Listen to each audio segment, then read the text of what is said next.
And we haven't gone over the pelvis yet anatomy, but it's where the iliac crests are on the pelvis. So not grabbing the buttocks usually, it's usually grabbing the bony parts of the pelvis as a control center. All right, and as you know, if you're going to roll someone, you usually want to roll towards you so they don't roll off the bed. And then, can you sit up on the side right here? So again, when you're helping someone to scoot, and I saw most of you doing this, like if I'm going to scoot this side back, I'm going to have her lean over this way. And go ahead and scoot out a little bit so I can scoot you back. Okay. Lean over this way, please. And then you can use your leg right here to help scoot back, assuming there's nothing wrong with the hip as you do that. Okay, any questions about those bed mobility things so far? All right, so let's do the standing transfer first of all. All right, very common transfer that you're going to go. I'm good.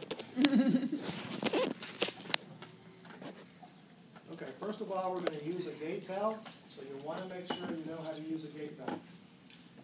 Okay, a few things about this. Where's it going to go? Around the neck? No. Again, close to the control center, which is her pelvis.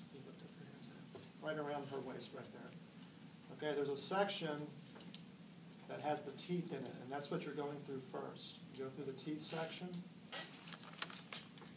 And how tight do I want it? Snug, but so you can fit a hand in it. Yeah, so it should be pretty snug, and if they can breathe, you're okay. Usually the problem is it's too loose, and it rides up on people. So pretty snug. Can you breathe? Yeah.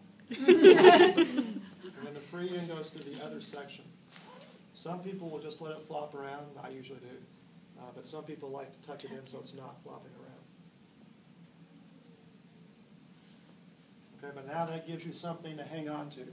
You do not want, when you're doing assisting with transfers, to grab an upper extremity, even if it's on the proximal shoulder. For what reason?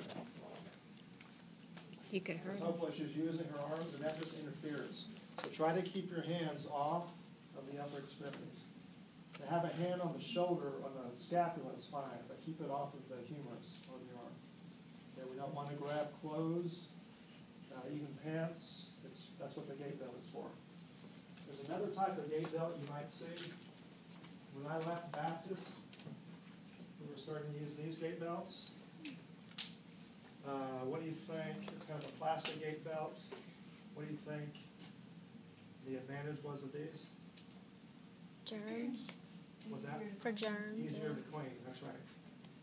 Because you can wipe them off, and in acute care, you're getting all kinds of stuff on your gait belts. But what a lot of people have started to find is, what do you think the patient thinks about this? It's not as comfortable, is it? It kind of hurts because the edges dig into their skin.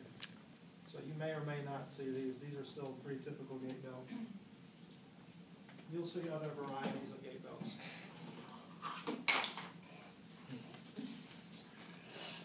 Okay, so I'm going to transfer Leslie from the table into the wheelchair.